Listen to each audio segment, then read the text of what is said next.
ඕවන් මං අද ඕගොල්ලොත් එක්ක එකතු වෙන්නේ ඕගොල්ලන්ගේ WhatsApp app එකේ කස්ටම් වෝල්පේපර් එකක් දාගන්න විදිහ කියලා දෙන්න. ඕගොල්ලෝ මුලින්ම ඕගොල්ලන්ගේ WhatsApp app එකට යන්න ඕන. ඊට පස්සේ ඕගොල්ලෝ chat කරපු කෙනෙක්ගේ group එකකට ගිහිල්ලා මේ dot තුන click කරන්න ඕනේ. ඊට පස්සේ wallpaper select කරන්න ඕනේ. ඊට පස්සේ ඔයගලන්ට මේක මම දාලා පෙන්නන්නම්. මේ වගේ colors තියෙනවා. ඔයගලන්ට මේක මේ වගේ colors set කරන්න පුළුවන්. එතකොට මේක තමයි අපේ wallpaper එක.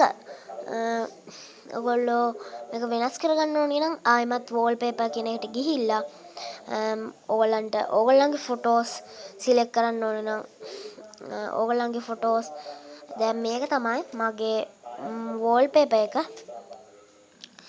මේක මම සෙට් කරනවා. එතකොට මේක තමයි මගේ වෝල්පේපර් එක. ඔයගොල්ලන්ට මේක එහාට මෙහාට කරන්න පුළුවන්. එහෙනම් අදට මං ගිහින් එන්නම්. ඕගොල්ලෝ හැමෝටම සුබ දවසක්. මගේ වීඩියෝ එක හොඳයි නම් subscribe කරන්න, like කරන්න, share කරන්න.